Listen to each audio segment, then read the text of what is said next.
kumanaan ka mid ah shacbiyadaha ku dhaqan gobolka Gabiley ayaa saaka arooryadii hore isugu soo baxay tukashada salaada Ciid al-Adha oo si weyn looga ciiday magaaladaasi Gabiley. Weynaha reer Gabiley waxaa munaasabada Ciid al-Adha kala soo qayb galay shacbiga ku nool gobolka Gabiley. Wasiirka wasaaradda warshadaha Somaliland Shacay Maxamed Muuse Booq, barsaabka gobolka Gabiley Xamsan Maxamed Cabdi Deeqsame, maayarka degmada Gabiley Maxamed Aamin Cumar Cabdi, cuqaal waxgarad salaadiin iyo shacbiyadaha ku dhaqan gobolka.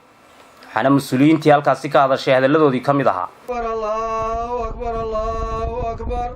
الله أكبر ولله الحمد الله أكبر كثيرا والحمد لله كثيرا وسبحان الله بكرة وأصيلا. الحمد لله الذي بنعمته تتم الصالحات وأشهد أن لا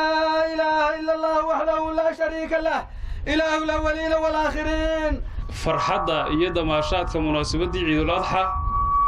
وحلو جهرين همبليو ودرنا ما شعبوينها الرئيس Somaliland قديدي يدبت به ومضى مسلمين تا قارها شعبوينها الرئيس Gabiley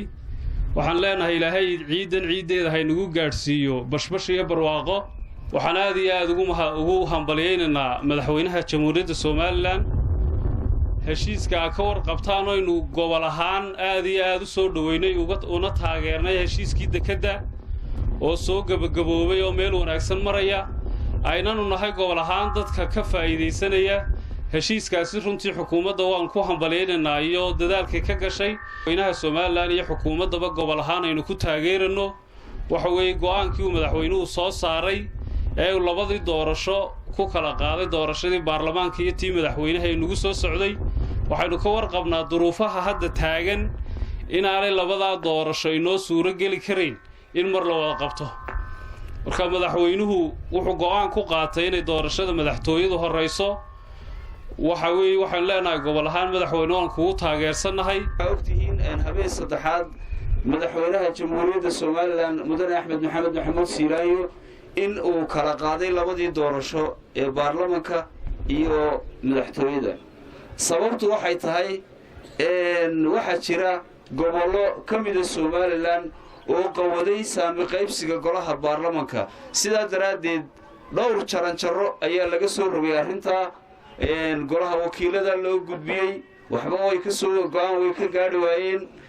xisbiyada ayaa loo gudbiyay go'aan way ka gaadhi waayeen arrintii waxa isugu soo rartay in madaxweynaha lagu soo celiyo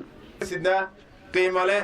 qaaya leh duca leh iyo baraka leh madaxweynaha qaranka jamhuuriyadda Somaliland mudane Axmed Maxamed Maxamuud Siiraayo oo markii uu na soo diray yiri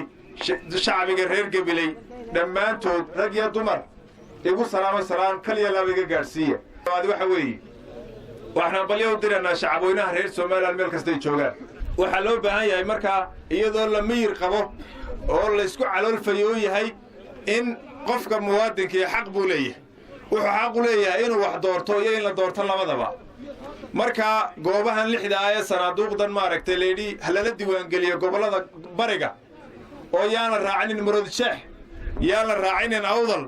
yaana raacinin Saaxil iyadoo maanta gobol lagu tirinayo aanay jirin dadka halka jooga si ay diiwaan gelinta codka ay xaq u leeyeen ay u bixiyaan oo waliba madaxweynaha iyo madaxweyne ku-xigeenka ay ku doortaan waxa la yiri hays diiwaan galiyaan waxa liyo wax ku jabani halka ma muuqdo وعبد الله داهر